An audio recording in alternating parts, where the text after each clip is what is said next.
all! Welcome back to my channel. This is your Mama Sam. Hola mga amigo, amiga, kumare at kumpare. Kamusta kayong lahat? Sana lahat po kayo ay okay at safe ngayong araw na to. At syempre, kung ako naman ang tatanungin nyo, nakikita naman ninyo ang beauty ng Mama Sam ninyo, fresh overload pa rin, di ba? Ganyan talaga kapag umiinom ka ng maraming vitamin C at saka syempre kumakain ka ng maraming hotdog. Dahil sa hotdog, nakakaloka ang beauty ng Mama Sam ninyo. So, yun. So, kamusta naman kayo mga amigo, amiga? So, eto kanina may nakausap ako dun sa baba. Sobrang grabe. Ang gwapo-gwapo niya.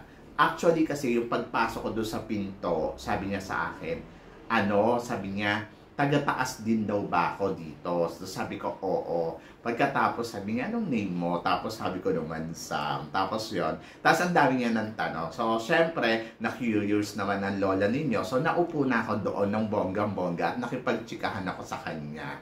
So, ang gwapo niya. Tapos, ang edad niya ay 24 years old at gusto niya ako. Charot, so yan. So, habang tititigan ko siya, talagang nakikita ko yung kagwapuhan niya. Yung, alam mo yun, yung parang, grabe, yung nakipag-shake hands nga ako sa kanya. Ay my gosh, ang lambot ng mga kamay niya. As in talagang naloka ako ng bonggang-bongga. Pero syempre, alam niyo naman ako, conservative. Charot, conservative daw. At ayun, abangan natin kung ano ang magiging istorya niya sa buhay ko. Di ba? And then, of course, gusto ko rin magpasalamat sa araw-araw na nakatutok dito. Araw-araw, lagi-lagi. Maraming salamat sa inyong lahat sa walang sawang suporta at pagmamahal na binibigay ninyo, syempre, dito sa aking channel. At saka sa sumusuporta talaga dito sa Mama Sam Vlog. Maraming salamat sa inyong lahat. And God bless you. So, yon.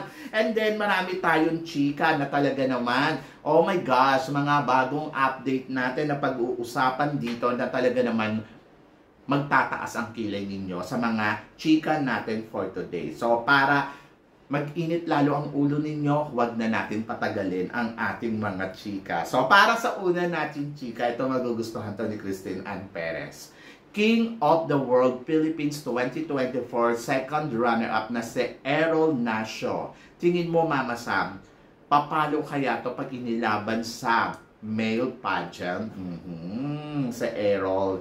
Ang masasabi ko, alam mo na, Christine Ann Perez, ang yummy yan tignan. Ang gwapo-gwapo, tapos alam mo yon na parang potential talaga na maging isang pwedeng maging super, Mr. Supranational in the future. At saka, hindi lang yon, Manhattan, di ba? Pwede din. So, sabi ko nga, yung mga ganitong kagwapuhan na lalaki ay dapat talaga binibigyan to ng opportunity na makalaban sa isang international pageant. Kung ako tatanungin mo kung kagapuhan at kaseksihan ng katawan, oh my gosh, nakakaloka. Di ba, Christine Ann? Nakakaloka ang dating niya. Ang lakas ng appeal. Panalong-panalo. Kung ako talaga, Diyos ko, papalakpak ako sa kanya ng bonggang-bongga. At hindi lang ako papalakpak. Baka mapaluhod pa ako sa palakpak. Charot! So, yan. So, ayaw ni Christine Ann Perez ng ganyan. Nako, maloloka siya. But, good luck, syempre, kay Errol sa magiging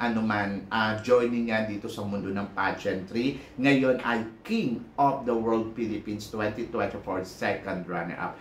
Ang ganda naman pakinggan nung King. Diyos ko, kung siya ang King, ako ang Queen. Oh, di ba? Diyos ko, nakakaloka. Talaga naman, oh my gosh, maloloka ka sa kagapuhan niya. At talaga namang masasabi ko, Diyos ko, good luck talaga. Sana sumali ulit siya sa iba pang pageant. Aabangan ko yan sa Errol Nasio. And then, para naman sa sumunod natin, chika, Mama Sam, mga first runner-up sa sinalihan nilang national pageant, katulad na lang sa Ecuador, sa Peru, at saka sa Colombia. Isama na rin natin si Stacy sa Philippines. So, tingin mo, Mama Sam, malakas kaya sila kung sila ang magtatapat sa Miss Universe, hindi lang malakas, magaganda pa, di ba? Kahit naman yung first runner-up natin, si Stacey Gabriel, wag niyong isnabin ang galing at ang beauty at ang kanyang eksena talaga. Masasabi ko, palong-palo. At kung makakalaban to ni Stacey, si Ecuador, si Peru, si Colombia, sa Miss Universe, oh my gosh, talagang lalamunin sila ng buo ni Stacey sa eksena at saka sa paandar ni Stacey. Diyos ko, kudaan pa lang panalo na. Eksena, winner, o diba? So, kahit di naman itong mga kandidatang to from Colombia, from Peru at Ecuador, masasabi ko rin naman na malakas din talaga sila. Kaya lang hindi sila sinuwerte, kaya nilagay sila sa first runner-up. Ako naman, ang napansin ko, talaga, ang lahat ng mga nagiging first runner-up ay malakas din. Kasi, hindi naman sila gagawing first runner-up kung parang feeling ng organization na hindi sila ganun kalakas. Kasi nga, di ba, in case nga na kung ano man ang mangyari doon sa reigning queen, may laban pa rin yung country na yon. At sinisiguro nila ang first runner-up ay talagang malakas at palaban. So, in fairness naman, di ba? So, nakita naman natin si Stacey talagang, sabi ko nga sa'yo, kung may, halimbawa, hindi biglang mapapapunta sa Miss Universe ang ating Miss Universe na si Chelsea Manalo, talagang ready to fight din talaga ang ating, ang ating Stacey. Di ba? Aminin man natin yan o hindi. But, ayun nga, so for sure lalaban si Stacey sa Miss Universe. Naalala ko tuloy yung kay Michelle D at saka kay Celeste Cortesi. Kung si Celeste Cortesi hindi pumunta sa Miss Universe, malakas din ang Michelle D, di ba? So yun, so baka hindi pa tayo na El Tocuyo. Charot! So para sa sumunod natin, chika, mangyari kaya uli atong last two standing ng Dominican Republic at saka ng Venezuela. Lalo na Mama Sam, malakas parehas ang Venezuela at Dominican Republic ngayong 2024. Tingin mo sila kaya ang mag-last two standing? Well, abangan natin yan. 2003 na mag-last two standing ang Dominican Republic at Venezuela at nanalo nga ang Dominican Republic. And then 2009 naman nang mag-last two standing uli ang Dominican Republic at saka ang Venezuela at nanalo naman ay Venezuela. And then this year, oh my gosh, parang feeling ko Dominican Republic. Charot. So, yan. So, alternate, di ba? So, parang nakikita ko, malakas din naman si Venezuela, malakas din naman si Dominican Republic. Ang mananalo ay si Philippines. Charot. So, yan. So, good luck sa kanila. Alam naman natin na talaga namang palaban naman tong mga kandidatang to. At parang feeling ko lahat sila ay maghahanda talaga para sa laban nila sa Miss Universe. So, good luck. Kung makakaabot sila sa dulo ng competition, malalaman natin yan sa November. O, diba? So, I'm so excited. And then, para naman sa sumunod na chika, Mama Sam, anong tingin mo kay Miss Universe Peru? Tingin mo ba kaya-kaya niya sundan ang yapak ni Miss Dayanara Torres na naging Miss International third runner-up noon at naging Miss Universe naman noong 1993? Well, parehas sila ng destination, di ba? So, ito kasi si Miss Peru ay naging second runner-up sa Miss Peru at ngayon nandito na siya sa Miss Universe. Bakit hindi, di ba? Bakit hindi niya magagawa yung nagawa ni Dayanara Torres kung talagang yung determinasyon niya nandoon? Kung ganda ang pag-uusapan, talaga namang maganda siya kahit naman noong lumalaban siya noon sa Miss International noong 2022. Talagang I like her na. Gusto ko siyang ipadala sa Miss Universe. So, ngayon nandito na siya, mas lalo ko siyang gusto. Charot. So, yan. Kasi, di ba, nakita naman natin yung di kalibre naman talaga itong si Miss Peru at nakita naman natin kung gaano siya kagaling sa Miss Universe. At wala naman talaga akong masabi kasi maganda siya. At bukod doon sa maganda siya, matalino. Bukod doon sa matalino, caliber. O, saan ka pa? So, good luck na lang sa kanya kung destiny niya talagang maging Miss Universe katulad ni Dayanara Torres. Si Dayanara Torres kasi talagang may swerte kasi from Miss International third runner-up, and then naging Miss Universe. So, I hope na ganun din ang mangyari kay Miss Peru. Pero, syempre, pwede din hindi. Kaya, kailangan maganda pa rin si Miss Peru. Kahit sabihin pa natin na malakas siya at may laban naman, so, kailangan niya pa rin mag-prepare para sa laban niya sa Miss Universe. Kasi kung hindi siya mag-prepare, talagang wala naman din mangyayari, di ba? So, kailangan talaga ng preparasyon para alam mo yun, masiguro mo yung tagumpay mo at marating mo kung ano yung dapat mong marating sa competition na to. Dahil kung hindi ka maghahanda, wala talaga. So, malalaman ka ng bonggang-bongga. Alam naman natin sa Miss Universe na very active talaga yung mga kandidata dyan. Kaya, dapat din talaga mag-ingat, di ba? And then, para sa sumunod na chika, Mama Sam, tingin mo, possible ba mag-last two standing si Miss Philippines at saka si Miss Venezuela ngayong taon na to sa Miss Universe? Yung possibility, lagi naman nandiyan. Katulad na lang yung nangyari nung nakaraang taon, biglang naging last two standing si Thailand at saka si Nicaragua. Sino ba mag-aakala, di ba? Habang kandidata ka sa isang competition, possible ka makarating sa dulo ng competition. So ako naman, dito kay Chelsea Manalo, talagang naniniwala din naman ako na kapag ito ay nakapasok sa semifinals, kaya nito umabot hanggang sa dulo ng competition. Kasi naman, may ibubuga din naman talaga yung lola mo.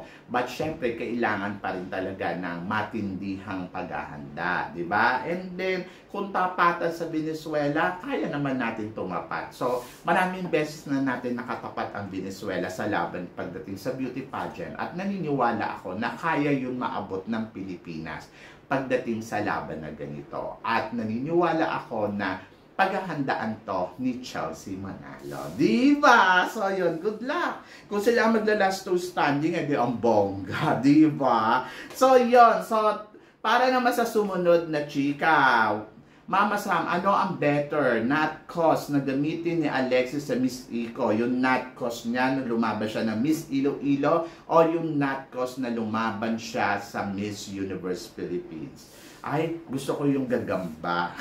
So, syempre, mas bongga kung ang gagamitin ni Miss Iloilo yung gagamba, di ba? Kasi, syempre talaga ma-amaze yung mga tao dun sa sa Miss Eco at magandang kay Alexi, kumbaga parang wow, mapapawaw talaga ang mga tao doon. Kaysa naman yung may dala siyang mga banig-banig na kasi parang feeling ko parang magtitinda siya ng banig doon. Mas maganda yung gagamba kasi talagang performance level siya at sabi ko nga sana magamit niya to sa Miss Eco International kasi kapag gumapang na siya doon, ay nako, maloloka ang organization. For sure, back-to-back tayo for national. Di ba?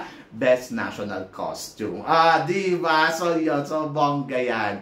Kung ako talaga, ay nako, gamitin nila yan sa Miss Eco International. Kung ako papipiliin ninyo, pipiliin ko yung gagamba national costume niya para, alam mo yun, maitawid niya yun ng bonggang-bongga sa laban niya sa Miss Eco International. Di ba? Kasi naman, wala daw para sa Eco.